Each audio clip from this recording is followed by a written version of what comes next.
কোনো কনফ্লিক্ট করে কিনা? না, আমাদের মতে এখানে কোনো কনফ্লিক্ট হচ্ছে না। এটা একটি নাগরিক উদ্যোগ এবং নাগরিক উদ্যোগ নেওয়ার আমাদের সাংবিধানিক অধিকার আছে এবং আমরা ওই বিষয়টা অলরেডি বোঝানো হয়েছে যে বিচারিক যে কমিটি এর মধ্যে করা হয়েছে আমাদের অ্যাটর্নি জেনারেল মহোদয় এটা কিন্তু সুপ্রিম কোর্ট অ্যাপেলেট ডিভিশনের আগে সামনেই 21 তারিখে বলেছিলেন। আমাদের প্রধান, আপনারা অনেকেই ওখানে ছিলেন আদালতে, প্রধান বিচারপতি বলেছিলেন একটি কমিশন গঠন হয়েছে।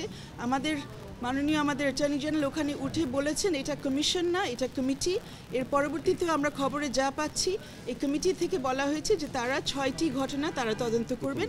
আমরা এখন পর্যন্ত প্রথম দিনের যে 6টি ঘটনা, এরপরে আমরা কিন্তু কোনো পাবলিক তথ্য পাচ্ছি না যে অন্যান্য ঘটনার উপরে কোনো তদন্ত কাজ চলবে। সেই পরিস্থিতিতে মনে করা হয়েছে যে একটি জাতীয় গণতদন্ত কমিশন, এবং আপনারা খেয়াল করবেন বাংলাদেশে কিন্তু অনেক নাগরিক তদন্ত কমিশন এর আগে করেছে। আমাদের সুপ্রিম কোর্ট বার অ্যাসোসিয়েশন থেকে 21 অগস্টের সেই ঘৃণ্য ঘটনা যখন ঘটে, 21 অগস্টের গ্রেনেড হামলা, সেই সময় আমাদের বার অ্যাসোসিয়েশন থেকে একটি গণতদন্ত কমিশন করা হয়। বার অ্যাসোসিয়েশন করেছিলেন। এর আগে আপনারা সবাই জাহানারা ইমামের গণতদন্ত কমিশনের কথা সবাই জানেন।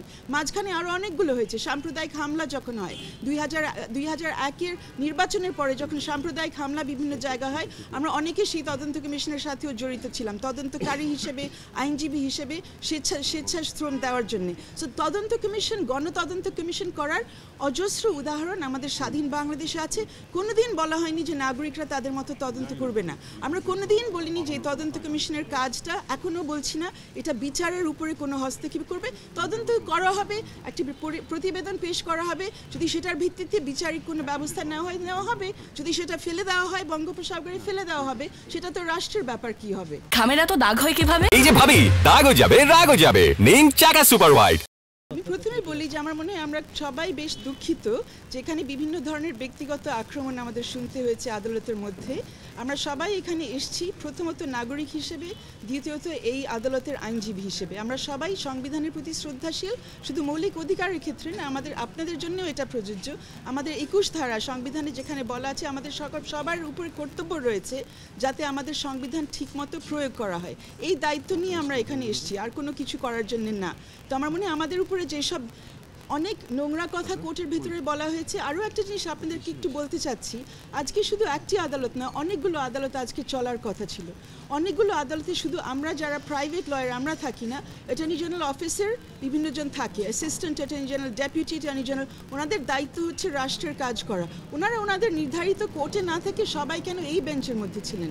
আমাদের কেন এমন অবস্থা শুনতে হয়েছে যে আমরা যখন মাইক নিয়ে কথা বলার চেষ্টা করছি, মাইক অন থাকার পরেও আমাদের কথা শোনা যায়নি? কারণ চারিদিক থেকে তখন বিভিন্ন ধরনের কথাগুলো বলা হচ্ছে, ব্যক্তিগত আক্রমণগুলো করা হচ্ছে।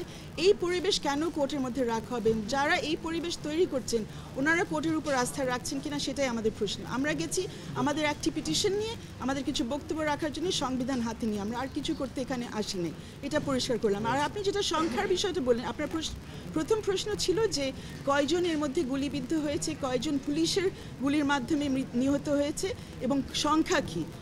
এর মধ্যে আমরা কোনো সংখ্যার বিষয় এখানে নিয়ে আসিনি। একটাই আমরা তুলেছি যে পত্রপত্রিকা থেকে আমরা যে তথ্যটা পেয়েছি পিটিশনটা লেখার সময় সেটা আমাদের সামনে ছিল। এর মধ্যে সরকারি একটা তথ্য এসছে আর সেটা তুলে দেওয়া যায়, আর একটা পিটিশনের মধ্যে বলাই যায়। কিন্তু কথা হয়েছে একজনের বেশি একাধিক বাংলাদেশি নাগরিক মরেছে, গুলিবিদ্ধ হয়ে মরেছে, নিহত হয়েছে। তো সেটার তো একটা তদন্ত করতে হবে। আমরা এখানে তদন্তের জন্যও আসিনি, গণতদন্তের কথা তোলা হচ্ছে সেটা নিয়ে আমরা কোনো কথা এখানে বলিনি। আমরা বলেছি যে গুলিটা বন্ধ করা হোক। আরেকটি বিষয়, এত কথার মধ্যে বোধহয় সবাই ভুলে যাচ্ছেন, এটার আরেকটি প্রেক্ষিত ছিল যে 6 জন সমন্বয়কারী আন্দোলন। এটা আবারও বলি, আমরা কিন্তু এই আন্দোলনেরও কেউ না, আমরা নাগরিক এবং আইনজীবী। আমরা এসছি সেই দায়িত্ব থেকে যে আমরা দেখছি অন্য 6 জন নাগরিক যারা একটি আন্দোলনের সাথে সম্পৃক্ত, বলা হচ্ছে যে তাদেরকে ডিবির হেফাজতে রাখা হচ্ছে। আজকে আমরা শুনলাম যে এর মধ্যে তাদের বাবা মা তাদের সাথে দেখা করতে গেছেন। একই কথা, ওনারা কিন্তু নাবালক না, ওনারা একটি আন্দোলনের নেতৃত্ব দিয়েছেন, সাবালক, অ্যাডাল্ট, সুস্থ মস্তিষ্কের। এই অবস্থায় তাদেরকে কাস্টাডিতে রাখা হয়েছে, এটা অ্যাডমিটেড, কেউ ডিবেট করছে না যে তারা কাস্টাডিতে আছে। সরকার পক্ষ বলছেন ওই কাস্টাডি লিগ্যাল, আমরা বলছি সেই কাস্টাডি লিগ্যাল না। আমরা জানতে চাচ্ছি কোন লয়ের আন্ডারে ওনাদেরকে রেখেছেন। ওনারা বারবার বলছেন ওনারা নিজে যেতে চেয়েছেন। এখন নিজে যে যেতে চেয়েছেন এই প্রমাণাদিটা কোথায়? ওনাদের কি মুখের কথার উপর আমরা ধরে নিব না? ওনারা আমাদেরকে কোনো আদেশ দেখাবেন যে কিসের ভিত্তিতে ওদেরকে ওখানে নেওয়া হয়েছে। তো আমরা শুধু চাচ্ছি যে ওদের থেকে আমরা শুনি, কারণ আমরা জানি যে ওনাদেরকে হসপিটাল থেকে নেওয়া হয়েছে। হসপিটালে যখন বলা হয়েছে ডিসচার্জ অর্ডার নাই, তখন বলা হয়েছে এটা লাগবে না। আর 6.5-8 ঘন্টা ধরে আমরা কেউ জানতাম না তারা কোথায় আছে। তারপর এডমিশন এসছে যে তারা ডিবির কাছে, হ্যাঁ ভোরবেলার দিকে জানা গেছে 5:10 যে ওনারা কোথায় আছেন। পরের দিন আমরা মাননীয় স্বরাষ্ট্র মন্ত্রীর কাছে শুনেছি যে তারা ডিবির কাছে আছে। সেটা তো এডমিটেড, এটা নিয়ে তো কোনো তর্ক নেই। এবং আপনাদের কাছে অনুরোধ রাখবো যে তথ্যগুলো এসছে সেগুলো মুছে ফেলেন না, সেগুলো বলেন যে কে বলেছে তারা ডিবির কাস্টডিতে। এখন তারা বলুক তাদের ক্ষমতা কোথায় ডিবির কাস্টডিতে কাউকে নিজের নিরাপত্তার জন্য রাখতে। এটা আমাদের আইনে কোথায় আছে, বাংলাদেশের আইনে? এটাই আমরা দেখতে চাই।